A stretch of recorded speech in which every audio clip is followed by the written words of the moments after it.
El Estado fue Sebastián Piñera, el Estado hoy día es la presidenta Bachelet, el Estado son los asesores de ellos, los burócratas que están en el Servicio de Impuestos Internos. Eso es el Estado. Son seres humanos de carne y hueso. ¿Y qué les hace pensar a ustedes que la gente que está en el Estado no persigue su propio interés? Los empresarios se dice siempre persiguen su propio interés, nada más. Pero curiosamente Guillermo Girardi no. Alejandro Navarro no persigue su propio interés. La gente que está en el gobierno no. Pasan del sector privado al gobierno y de repente son ángeles que están peleando por el bienestar de nosotros. Entonces, caso concreto, la colusión de las farmacias, que fue tanto escándalo en Chile.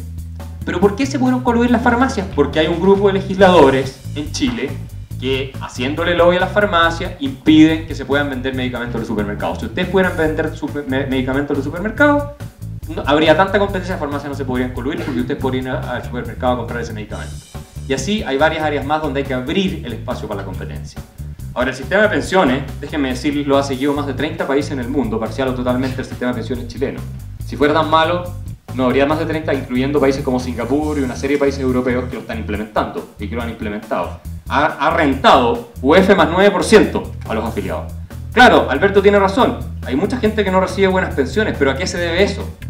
Se debe a que no somos un país rico, a que los niveles de ingreso que tenemos en Chile todavía son muy bajos, no hemos llegado al nivel de desarrollo de Suiza, de Suecia, de ninguno de esos países, y por lo tanto el aporte que hace la gente al sistema de pensiones como parte de su salario, obviamente que es relativamente bajo. Además pasa otra cosa, que cuando se hizo este sistema la expectativa de vida en Chile era bastante menor, era aproximadamente 10 años menos que hoy.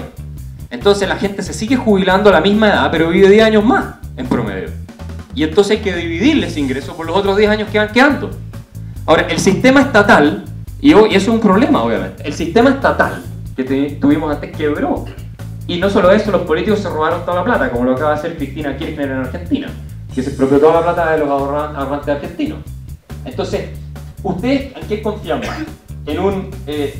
Con todos los defectos que pueda tener, en un inversionista privado, que hasta cierto punto también arriesga su capital, que está súper regulado por el gobierno, está controlado por el Estado, y que va a invertir el dinero de ustedes en una cuenta al nombre de ustedes, o ustedes confían más pasándole la plata a un grupo de políticos que les va a prometer que en 30, 40 años más ustedes van a recibir alguna pensión?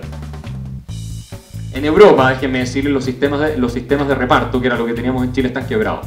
Hay una serie de estudios económicos, los que están interesados se los puedo dar para que los lean.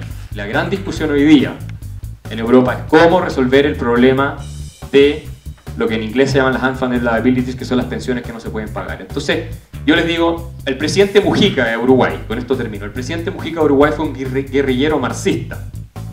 Hoy día es presidente de Uruguay. Cuando vino a Chile, creo que fue en su visita a Chile, nos dijo, cuiden lo que tienen. Tenemos muchos problemas en Chile, no cabe la menor duda.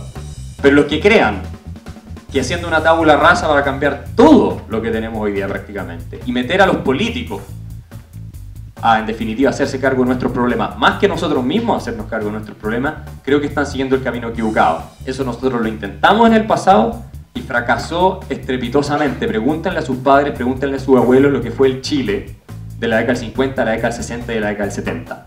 Y que lo comparen con el Chile que es hoy día. Y se van a dar cuenta de que hoy día estamos mejor que nunca en nuestra historia. Estrategias de desarrollo pueden ser distintas.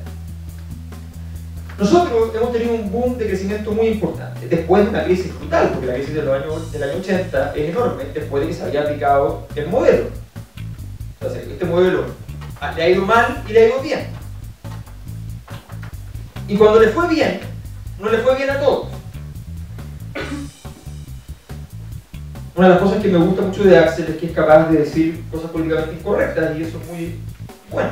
Él ha escrito unas columnas muy interesantes que hablan sobre la desigualdad que importa. Es decir, la desigualdad que importa es la desigualdad de consumo. Entonces preguntémonos por qué hay gente que sin poder consumir lo que tiene, en vez de querer tener 3.000 millones de dólares, quiere tener 6.000. ¿Para qué? ¿Qué es lo que está en juego ahí que nosotros no entendemos que no puede gastar esa plata? ¿Ya? Entonces él dice que la desigualdad que importa es la desigualdad de consumo. Bueno, en Chile la desigualdad de ingresos, según la encuesta CACEN, indica que el promedio del ingreso del hogar en Chile está alrededor de 500.000 pesos. El ingreso del hogar, el promedio. Indica que cuando hablamos del 20% más rico, el 20% más rico, 20% más rico comienza en familias que tienen un ingreso del hogar, insisto, del hogar, o sea, sumado todos los ingresos, de 750 a 800 mil pesos. O sea, el 20% más, ahí parte el 20% más rico. En el 10% más rico, que ya decimos, no, eso es la élite, el 10% más rico parte en 1,6 millones. Y uno dice, ah, eso es los ricos.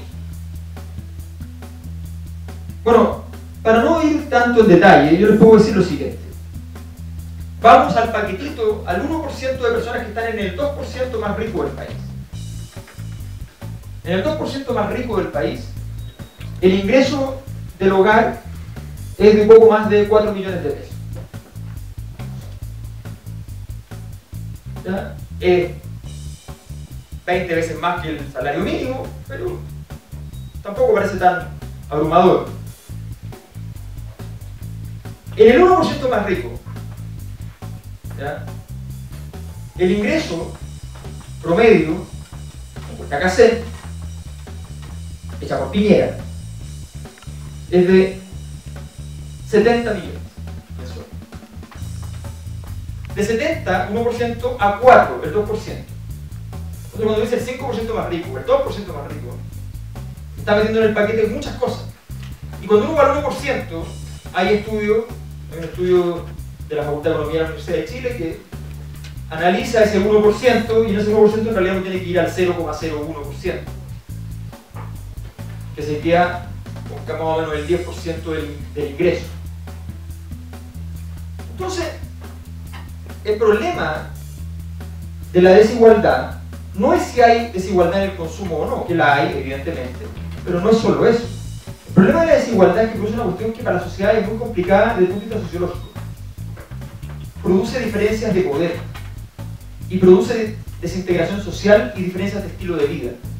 La forma de los estilos de vida de las distintas zonas del país es muy distinta y por tanto las condiciones normativas en que se mueven, las normas sociales que imperan, los valores que imperan son muy distintos y por tanto nos empezamos a dejar de entender y se producen dinámicas de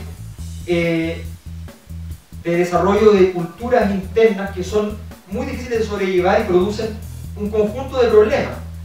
Aumento de la frustración de las personas, aumento de la cantidad de suicidios, ¿ya? Generación de un conjunto de problemas asociados, depresiones, la gente no está integrada socialmente, por lo tanto se enferma. La mayor parte de las enfermedades están asociadas a condiciones de integración social inadecuadas, está bastante comprobado en términos de salud pública. Entonces, este asunto es bastante más complejo que decir esto funciona o no funciona. Axel dice que el sistema europeo de pensiones está quebrado. Sí, es verdad. Quebró cuando la población que nace hoy día tiene una esperanza de vida de 100 años. Nosotros, nuestro sistema de pensiones, que es tan bueno, ¿ya? Todavía no le ha entregado pensiones ni a 700.000 personas. Y ya estamos reclamando por la esperanza de vida, que está en 79 años. Efectivamente, el problema de las pensiones en el mundo es un problema que tiene que ver con el hecho de que la gente vive una cantidad de años impresionante y que eso en la historia es algo muy raro. Pero eso no significa que ese sistema haya fracasado. Ese sistema le dio pensiones, le está dando pensiones durante muchísimos años a muchísima gente, muy buenas pensiones. Y nosotros, que todavía este sistema no le da pensiones, que resulta que tenemos un 55% de los pensionados en Chile reciben la pensión mínima. La pensión mínima son 80.000 pesos. La pensión mínima de 80.000 pesos se entrega, no la entrega la AFP, la entrega fundamentalmente el Estado. Se lo pone la plata, parte importante de esa plata la pone el Estado. ¿Y por qué se le ponen 80.000 pesos? Por una razón muy simple. Porque si fuera menos de 73.000 pesos, esa persona sería pobre. Y no queremos decirle al mundo que hay tanta gente pobre, entonces le ponemos 80 lucas, que son 7 lucas no pobres. ¿Ya? Entonces decimos que tenemos la pobreza bastante resuelta, por 7 lucas de no pobres. Ningún pensionado en Chile es no pobre por 7 lucas. Bueno, fantástico, no tenemos pobreza. ¿Ya? Que disfrute sus 7 lucas de no pobre. Entonces, no nos engañemos, esto hemos estado en un modelo de gestión. Cuando aquí me refiero con un modelo de gestión. Los países tienen ciertas riquezas. Por ejemplo, Chile tiene mucho cobre y y tiene una ventaja el cobre de Chile. En general es fácil de extraer y es fácil de exportar porque Chile está al lado del mar. Chile es como una playa, viene una montaña y viene una playa. Eso es muy raro en el mundo. El cobre se da normalmente en zonas montañosas y normalmente las montañas están en la mitad de los continentes. En África hay cobre, pero sacar cobre de África es un gran problema. Tienen que pasar por 3 guerras civiles, 8 países, ¿ya? Y la línea del tren no sabe si va a llegar. Entonces, tú tienes un problema. Y en Chile es muy barato sacarlo, fácil. De hecho, no vive nadie en el camino que te pueda cortar el camino, nada, es un desierto. ¿Ya? O sea, es formidable. Y Chile tiene un mecanismo de gestión de esta riqueza. Produce mucha riqueza, es verdad. Hemos producido mucha riqueza en este tiempo. Y tuvimos un boom importante del cobre gracias al precio internacional del cobre. Y el precio internacional del cobre depende de una variable. Mírense qué maravilla. ¿Ya? Una variable nos explica todo. ¿Ya? Que es el hecho de que China se puso a electrificar China. Y China es grande, no sé si se han enterado, pero es muy grande. Y no tenía luz en ningún lado. Esos colegios que tienen mejores puntajes que todos los colegios de Chile, ¿ya? Están en el campo y no tienen luz eléctrica. ¿Ya? Bueno, están electrificando. Ahora dejaron de electrificar porque estaban creciendo demasiado. Y tampoco es bueno crecer demasiado. Entonces están parando un poco la máquina y eso a nosotros nos golpea y el precio del cobre empieza a bajar. Y se acaba el superciclo del cobre. Yo les digo una cosa, si Pinochet hubiese tenido el precio del cobre a como está hoy día, yo no sé si pierde el precio. Así de simple. Yo cuando era chico, el precio del cobre era $0,69 la libra. Hoy día el precio del cobre es $0,35, el anterior gobierno de Bachelet llegó hasta la 4. Entonces la Bachelet tenía plata y ¡pum! Que es una cosa así, es como la política pública -1, o sea, es como la locura máxima. ¿Ya? O sea, es la cosa inteligente, dar plata directamente al bolsillo de las personas. O sea, ¿a quién no se le habría ocurrido para reducir los problemas de ingresos? ¿Ya? Formidable. Plata que se va a consumo, entonces entra inmediatamente al circuito de la empresa rápidamente, no tiene ninguna, no significa nada. Bueno, ese es este modelo de gestión. Nosotros tenemos que empezar a entrar en un modelo de producción de valor. Tenemos que producir valor. ¿Producir valor qué significa? Significa infraestructura, significa ser capaz de crear cosas. ¿Ya? Entre los millonarios, por ejemplo, ahí se discriminan. Los millonarios se discriminan mucho entre ellos. Entonces, por ejemplo, todos los millonarios del mundo se ríen mucho del señor Slim, que es un mexicano multimillonario, tenemos $100.000 millones de dólares. ¿Ya? Pero se ríen mucho de él porque todos los millonarios tienen esa cifra, así que está bien, digamos. Pero el señor Slim está como segundo del mundo, en realidad, bastante millonario.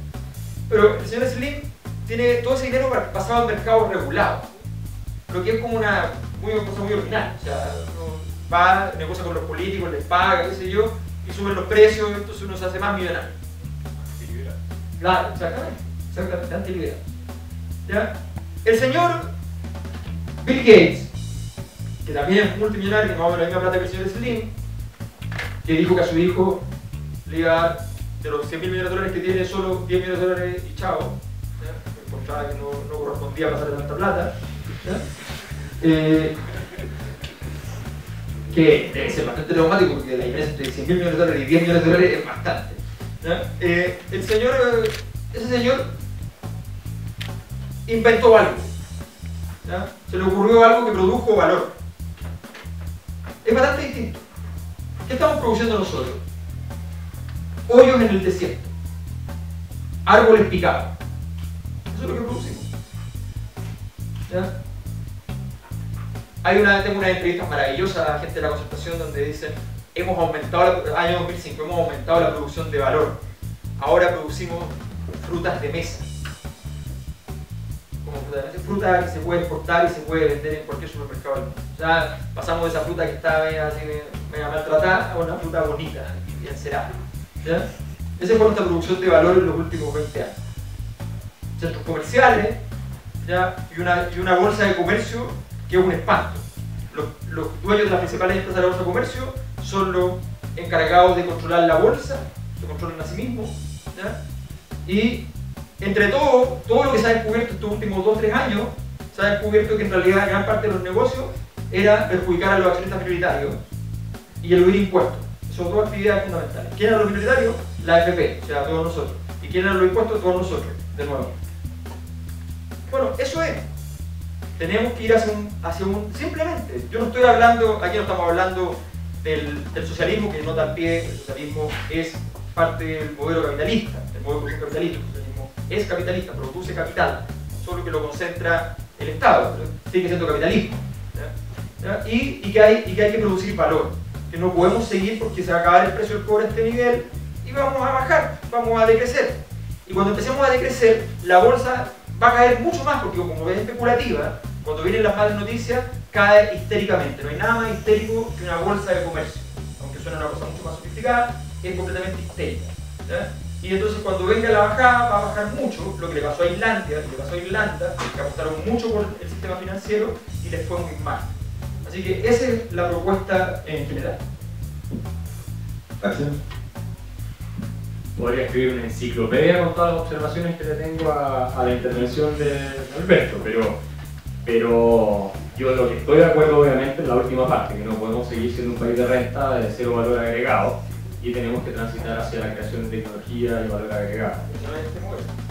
No, es que eso no tiene que ver con el modelo económico, porque si tú te vas a un país capitalista liberal como Estados Unidos es el país que más patenta en el mundo y lo fue de hace décadas. Entonces tú puedes tener también un estado de bienestar como el sueco, que también tiene muchas patentes. Es un tema que es más allá del sistema económico que tú tienes y que tiene que ver con que en toda América Latina, incluido España, no creamos valor agregado. No es un problema de Chile. Si usted es al modelo venezolano, que es completamente opuesto al chileno, no crean ni un valor agregado. Los argentinos tienen un desastre populista, tampoco crean valor agregado. Los mexicanos tienen un modelo intermedio, no crean valor agregado prácticamente, hacen manufactura.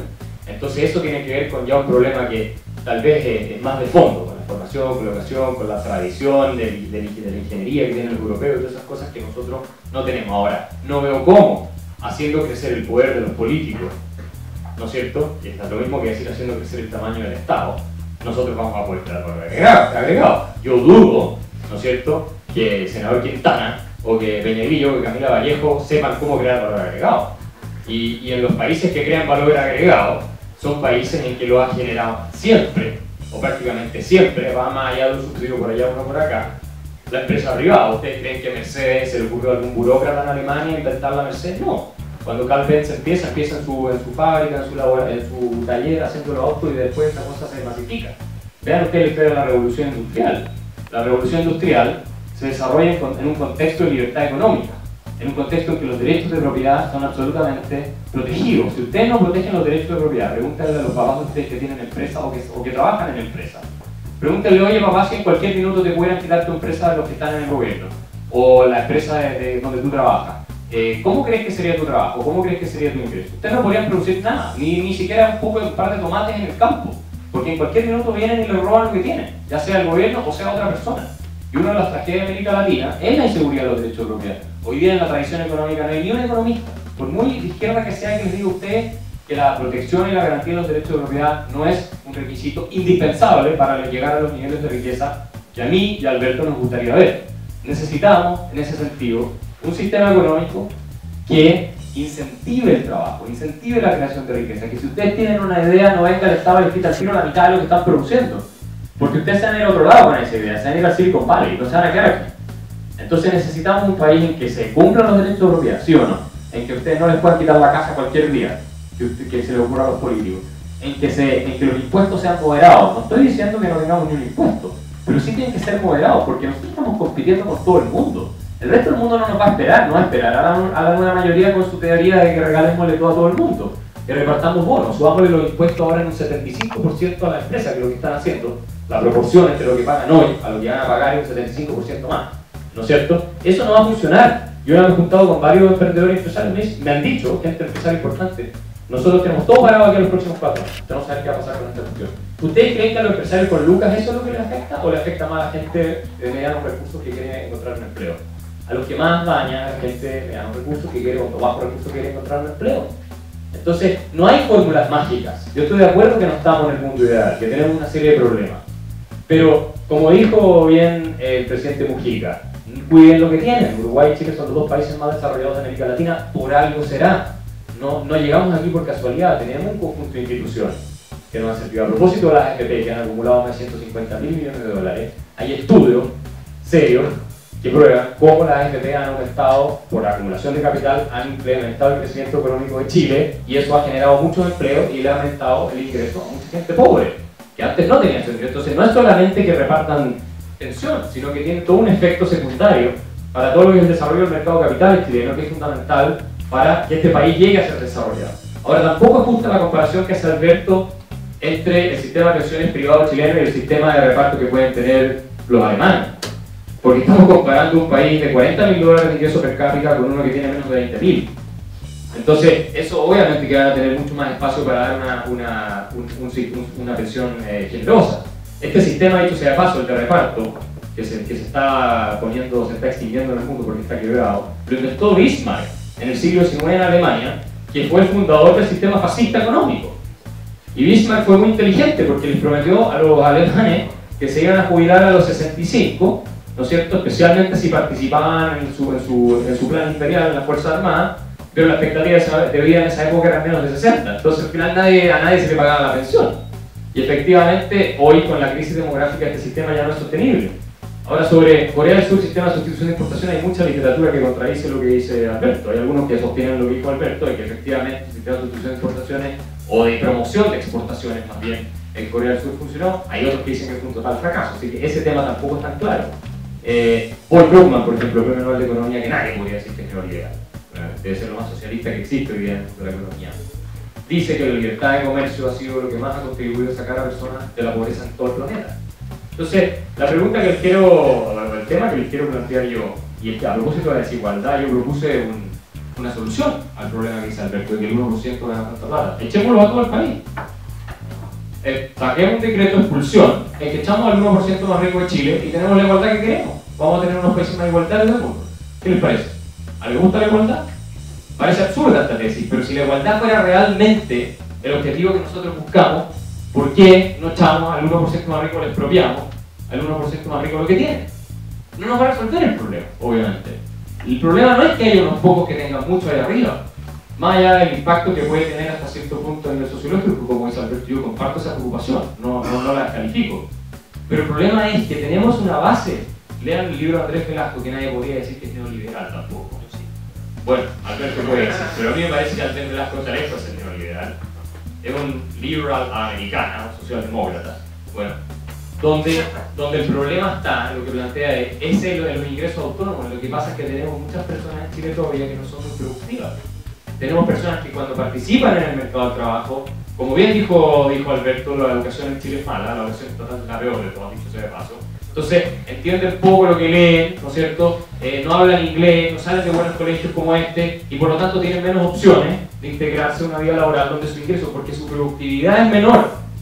Y ese es el problema que nosotros tenemos que resolver. No es que quitémosle a los angelinos, a gente así, para que a los papás de ustedes acá, para dárselo a los políticos, para que ellos compren votos con los bonos, que a Alberto no le gusta, con toda razón.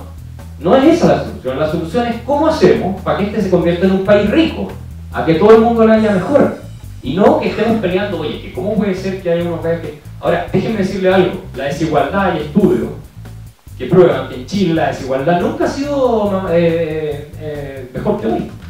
Si ustedes van a estudiar la historia de la desigualdad en Chile con los otros modelos económicos, nada que ver, hasta el modelo socialista de Salvador Allende, el modelo de sustitución de importaciones, el índice Gini, si ustedes lo ven por ahí, por ese coeficiente que es tan famoso, ¿no es cierto?, era igual o peor que hoy día. Entonces la desigualdad en Chile, y esta es una gran falacia, no creo que Alberto lo haya sugerido así, pero mucha gente lo dice, que la desigualdad es un problema de este modelo. Es falso absolutamente. La desigualdad es un problema que viene de hace más de 150 años en este país. Entonces la pregunta es, ¿van a tratar de resolverla cambiando un sistema que con todos los problemas que tiene ha enriquecido al país como nunca antes en la historia? ¿Eso es lo que van a hacer? ¿Y no lo van a lograr resolver? Porque el problema es una cuestión mucho más cultural, más profunda que eso. O seguimos por este sistema, lo profundizamos, nos preocupamos de crear valor agregado, como dice Alberto, ¿verdad?, para que seamos ricos, de verdad. No vamos a llegar a ser un país rico si seguimos mandando cajitas con cobre al extranjero. Y esto lo decía Fernando Flores con toda razón. Tenemos que preocuparnos del valor agregado, de la tecnología. Si no hacemos eso, no vamos a llegar a ninguna parte. Eso fue lo que hizo Australia, que se hizo rico.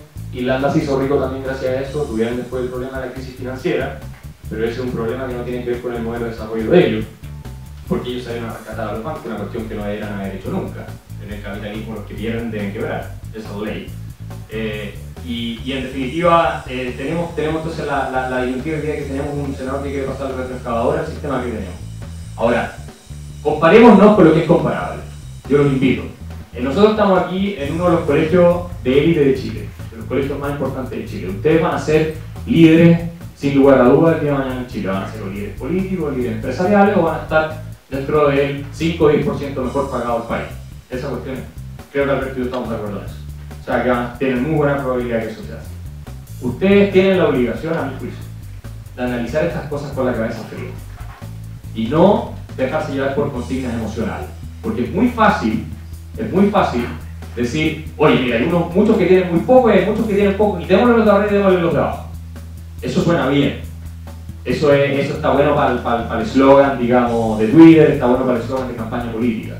Pero nosotros tenemos la responsabilidad, entendiendo que este sistema no es perfecto, pero que también nosotros como país tenemos una serie de limitaciones, de ver cuáles son las instituciones que nos van a permitir, no el mundo perfecto, si eso no lo vamos a tener nunca, pero el mejor de los mundos posibles. El mejor de los mundos posibles.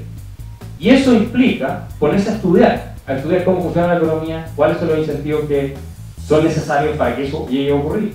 Si ustedes realmente piensan, algunos de ustedes aquí piensan, que echando abajo el sistema económico que tenemos hoy, que haciendo crecer el Estado, es decir, la plata que los políticos le sacan a los ciudadanos chilenos, para gastarla, como decía Alberto, el bono, si ustedes creen que ese es el camino para que nos vaya a todos mejor, yo los invito a revisar el resto del barrio acá en América Latina. Y se van a dar cuenta que no funciona. Incluso les voy a decir más. Váyanse a un país sofisticado, culto y tecnológico como Francia, que hoy día está en una crisis económica terrible. Ustedes en Francia tienen que el Estado es un 57% del producto. Los franceses se fueron en esa lógica de darle derecho a todo el mundo de todo. Eran un país rico, por mucho tiempo lo pudieron hacer. Hoy día tienen un 20% de desempleo juvenil, tienen deudas de un 90% sobre el producto. Es un país que está prácticamente en la ruina, y el presidente en la ruina entre comillas, para lo que era Francia, no comparado con Haití, digamos, ¿no? Y el presidente Hollande, que es un presidente socialista que prometió más igualdad, porque cree que este problema se resuelve haciendo crecer más todavía el Estado, que aprobó 84 impuestos nuevos en los últimos 2 años. El presidente Hollande es el presidente con la peor popularidad en toda la historia de la Quinta República, porque la crisis económica simplemente no la logra resolver y los millonarios se fueron. Ustedes conocen al actor Gerard Depardieu. Gerard Depardieu renunció, le hizo tapa al presidente Hollande, le dijo, a mí no me van a cobrar un 75%, imagínense, un 75% de lo que el tipo gana por sobre $1 millón al año, un 75%. ¿Y qué pasó? El tipo renunció a su nacionalidad francesa y se fue a vivir a Rusia. Putin lo recibió con los brazos abiertos, ¿verdad? Le puso el gorro ese típico de los rusos y ahí paga un 20%. ¿Qué es lo que hace? ¿Dónde creen ustedes que vivía Michael Schumacher? ¿En Alemania donde le daban el 50% o en Suiza donde pagaban 18-20%? Schumacher se fue a vivir a Suiza. Lo mismo hacía Boris Becker, lo mismo hacían todos. ¿Por qué? Porque estas políticas de alto impuesto, incluso en los países desarrollados, están llegando a un punto para financiar este gasto social, que son la mayor parte del presupuesto de estos países, 2/3 por lo menos del gasto social. Se tiene que financiar sacándole cada vez más a la gente que produce para darle a todo este tipo de beneficios. Yo no digo, digamos, que la gente no necesite, muchas veces, no es el punto si es necesario o si no es necesario. Nadie puede dudar de que una persona que está, una familia que está con una situación de escasos recursos, necesita recursos. Eso no lo puede negar nadie. La pregunta, si uno es responsable y lo hace con cabeza fría esto, es, bueno, vamos y regalamos al tiro la plata a esa gente y se la quitamos a otro y se la regalamos, o hacemos un desarrollo inteligente de manera que los ayudamos en un periodo de transición hasta que se puedan parar por sus propios pies y así no nos convirtemos independientes del Estado, que es lo que tiene arruinado América Latina con todo este asistencialismo populista, que fue lo que también arruinó a Chile en el pasado. Nosotros ya intentamos eso. Si ustedes estudian la historia económica de Chile, no funcionó. Entonces, y con esto termino, seamos responsables, hagámosle caso al presidente Mujica, que viene de la izquierda más radical que uno se puede imaginar, y nos dice, ojo, que ustedes tienen algo que hay que cuidar, no le pasemos retroexcavadora al sistema económico chileno. Seamos eficientes, los recursos, estimados, los recursos son ilimitados en el mundo. El aire no es un bien económico y en eso Alberto tiene razón, porque el aire es ilimitado, no tenemos que pelear por el aire. Si ustedes se van a meter gas por el mar, tienen que pagar por el tanque de oxígeno, porque ahí no hay aire para respirar. Y ahí sí puede hablar al aire. Pero todos los demás recursos, que queremos asignar a la educación, a la salud, a las pensiones, a lo que sea, son limitados. Tienen que salir de alguna parte. Y ustedes, la responsabilidad que tenemos, digamos, todos, incluido Alberto, yo creo que en eso está de acuerdo, es que si esos recursos se utilizan, tienen que utilizarse de la manera más inteligente, eficiente posible y que se ayude a la gente que realmente lo necesita. Por eso yo no soy partidario de que la educación sea un derecho para todos, incluso los que la pueden pagar. Porque por cada persona que puede ir a la universidad y pagársela, y tú le das el derecho a la educación, hay una persona que no se la puede pagar que quedó afuera. ¿No entienden? Porque los recursos son limitados, las necesidades son ilimitadas. Entonces al final esto, lo que estamos discutiendo es un problema económico en el sentido más tradicional de la expresión. La administración de recursos limitados para satisfacer necesidades que son ilimitadas. Y a mí me da la impresión, cuando ustedes ven la discusión política hoy día, y muchos académicos en los diarios, de que hacen como que hubiera recursos de sobra. Y la verdad es que no. Y le voy a terminar con una cosa. El despilfarro. No se olviden nunca esto.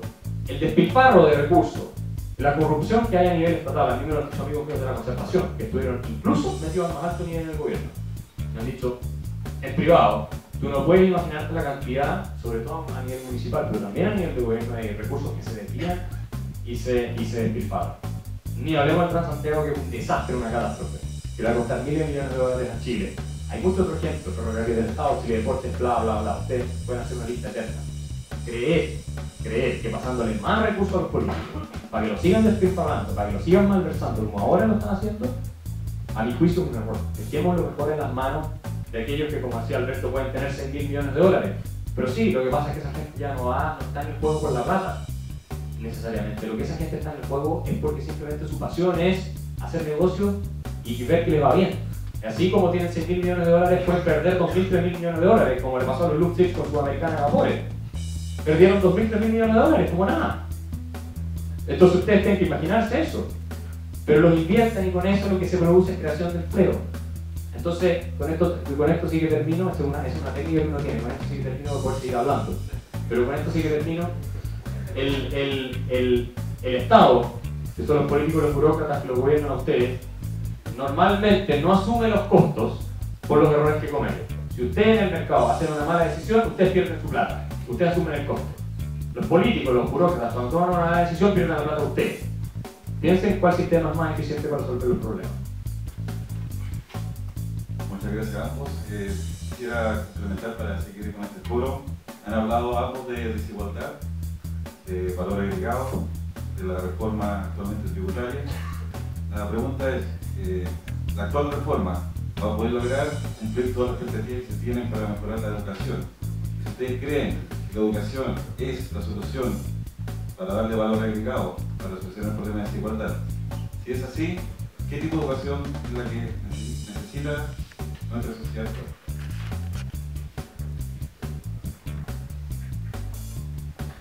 Los datos son una cosa muy importante, entonces hay que tener cuidado con los datos porque justamente hay que tratar de decirlo con prolijidad. Chile tenía en el año 74 el coeficiente de Gini, que mide la desigualdad de 0 a 1, 1 el total de desigualdad, todo se concentra en una persona, 0 es teórico, nunca puede ocurrir, el 0, todos tienen lo mismo, también es teórico, nunca puede ocurrir. Chile tenía 0,46, que para América Latina es bastante bueno porque América Latina es muy desigual en general. Llegó al año 85 a 0,65, que es como ser el primero del mundo en desigualdad. Hoy día está en 0,55, que es como ser 18 del mundo en desigualdad. Chile no fue siempre desigual. Obviamente hay una presión desigual en América Latina, pero Chile no fue siempre desigual. Simplemente. En segundo lugar, funciona muy bien decir que hay ciertos políticos que hacen ciertas cosas porque hay tipos que son realmente honestos en muchos aspectos y qué sé yo. Y entonces yo no voy a ridiculizar a los del sector de Axel. Entonces, y además que ridiculizar a gente que no es de mi sector. Una cosa más interesante de esta discusión es que se nos pone a quienes estamos haciendo crítica en un lugar determinado. Se nos establece que por estar diciendo eso estamos defendiendo, no sé, a Stalin. ¿Ya? Y no estamos defendiendo a Stalin. No estamos defendiendo a Chávez, yo soy antichavista. No estamos defendiendo a Cristina, me carga Cristina. la vieja es peor que el tuerto. Es verdad. Así dijo el presidente Mujica a propósito, porque él preguntó antes, ¿el micrófono está encendido? Dijo, sí, es cierto. Ah, ya, sigo hablando, dijo la vieja es peor que el tuerto. Pero eso a propósito. Bueno, a ver, aquí hay datos. El señor Krugman, que citó Axel, escribió un informe junto, en realidad se conoce como el informe Stiglitz, un informe que salió hace como 2 años, encargado por Naciones Unidas. Es un informe sobre la economía mundial que página por página llenaría de rabia a cualquier economista, economista del neoclásico, monetarista, hiperliberal, a cualquier economista chileno hoy. Los bancos no pueden tener el tamaño tal que tengan que ser rescatados si quiebran. Para seguir con no hay que rescatar a los bancos, el problema es que si los bancos quiebran por el tamaño que tienen hoy día, hay que rescatarlos porque si no te dejan un desastre. Pensamos que en toda la historia fue así y nos dicen, no, pero es que antes se educaba solamente la élite. Vayan a ver la élite chilena actual. Los miembros del sistema político que están bien acomodados en distintos lugares, cuando salen del gobierno salen a las AFP y qué sé yo, eso, vayan a ver dónde estudiaron. ¿Cuántos de esos estudiaron en colegios particulares de gran nivel? ¿Cuántos de esos? Todos vienen del Instituto Nacional, del Las Targas, del Liceo de Aplicación, de los liceos de regiones. Eso no es verdad. Y no pongamos eso como ejemplo de la intelectualidad. Veamos los profesores que han salido, los académicos, los investigadores de dónde han salido. Entonces, tengamos mucho cuidado. La educación no es solo para producir gente que mañana gane más que hoy día. También es importante. Y también es importante que la gente trabaje. Pero también puede ser saludable como criterio de desarrollo del país. Hay países que decidieron tener educación de ingreso universal universitaria. Y decidieron que simplemente entraban todos. Y la razón es muy simple. Miren las lógicas. Hay países que han decidido eso porque saben que un año de estudio universitario hace que la probabilidad de que una persona delinca es básicamente casi cero. Así que eliminar la delincuencia por vía de saber que todos pueden ingresar a la universidad, tú sabes que tienes la oportunidad, ¿ya? La aprovechas o no la aprovechas, si sales ya tienes una densidad cultural, conociste a profesores buenos, tuviste la ocasión de estar rozándote con cierto nivel de conocimiento. Y yo lo escribí en La Fatal Ignorancia eso, y la centroizquierda chilena es mucho más educada desde el punto de vista cultural que la centroderecha, no cabe la menor duda. Los que sí son más preparados para generar riqueza, crear empresas, sí están normalmente más ligados a la centroderecha. Pero lo que decía Alberto, citando el caso de ayer y sobre los empresarios estos que tienen tanto vínculo con la política. Adam Smith escribe en La riqueza de una nación, el padre del liberalismo clásico, uno de los padres del liberalismo clásico, que uno de los grandes enemigos del sistema económico libre y competitivo son los grandes empresarios. ¿Por qué? Porque capturan a los políticos, capturan al Estado, sacan las regulaciones que les conviene, como Carlos Slim, y se hacen multimillonarios, no porque crean valor como Bill Gates, el buen ejemplo que puso Alberto, sino porque extraen rentas a partir de esa protección. Ese sistema lo tuvimos en Chile desde el 30 al 70. Y ese es el sistema que le puso fin después el gobierno militar de la conservación, por los tratados nacionales y todo el cuento, que lo hace más difícil, no le puso fin, sigue existiendo, pero lo redujo, digamos que lo redujo. Entonces, ¿por qué vamos a hacer crecer más el poder que los políticos tienen? Subiendo los impuestos, pasándole más regulación a los políticos para que puedan beneficiar a esos grupos de interés. No hay regulación sin lobby, es una ley básica de la regulación. Y en Estados Unidos, si ustedes van a Washington, aunque sea muy de libre mercado, la cosa está bien corrompida también, ustedes van a ver que todas las grandes empresas del país tienen una oficina en Washington. ¿Por qué? Porque están los tipos haciendo el lobby permanentemente a los parlamentarios, porque el gobierno federal, ¿no es cierto?, gasta un 25% básicamente del producto norteamericano al año, todos quieren tener una parte de la torta. Y mientras más plata manejan los políticos, más llegan las ratas, ¿no es cierto?, a tratar de beneficiarse. Es como que ustedes tengan un restaurante, ¿no es cierto?, y tiran la basura afuera de la puerta del restaurante. Después no se pueden quejar que está lleno de ratas. Si yo todos van a querer tener una parte de la acción.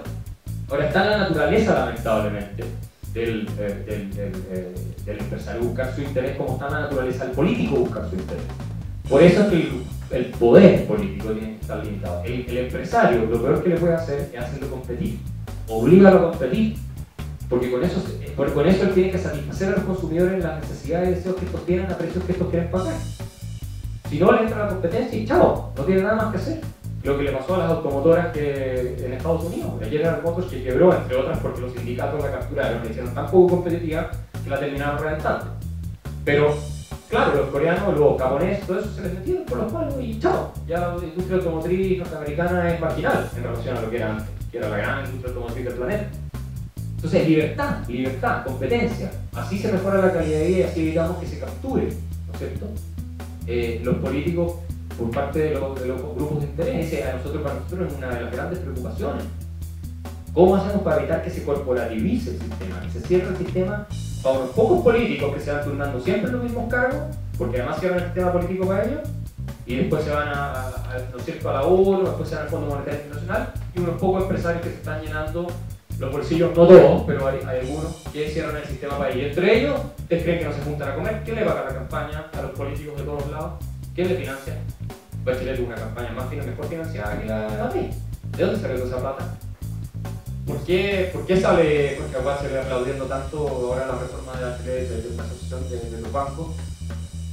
Yo concuerdo que ahí hay problemas grandes, entonces no creamos que no hay seres de carne y hueso encargados del Estado. No se olviden nunca de eso. Y eso vale para todo, no solamente para los guillos y vale también para el otro lado.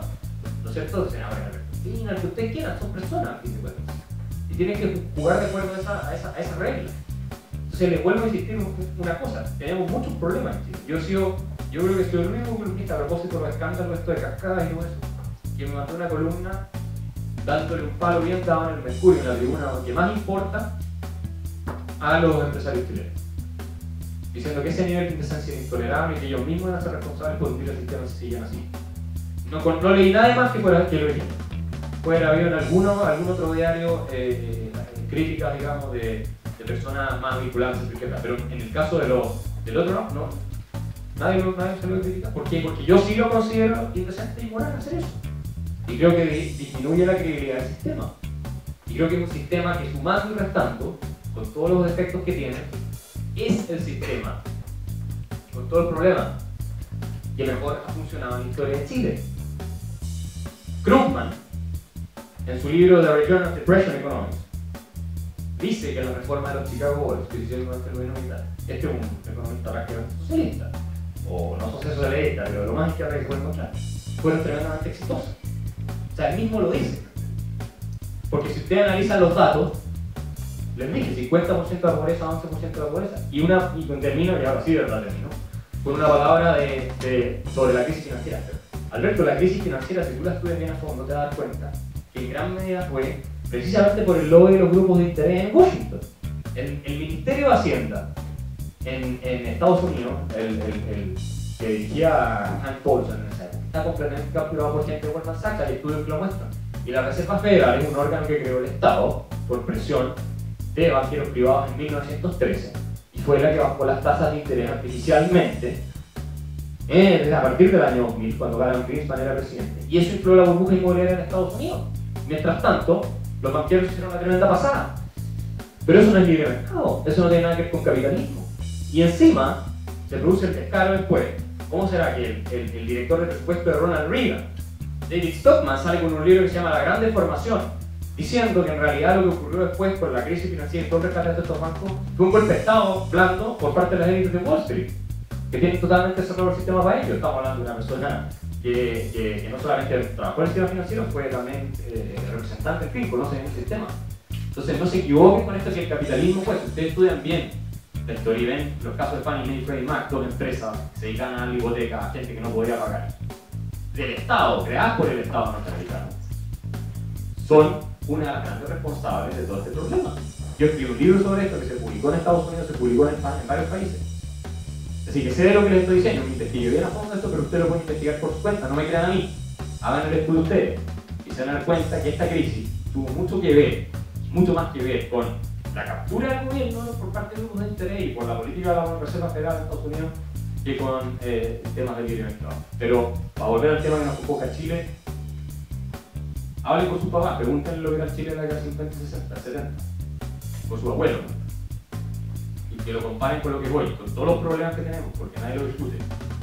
Y pregúntense ustedes si quieren volver a un sistema parecido al que teníamos antes después de esto. Hagan el estudio, no le crean a Alberto, no le crean a mí. Crean, sean críticos, hagan la investigación por su cuenta, vean los datos, hablen con gente y lleguen a su propia conclusión.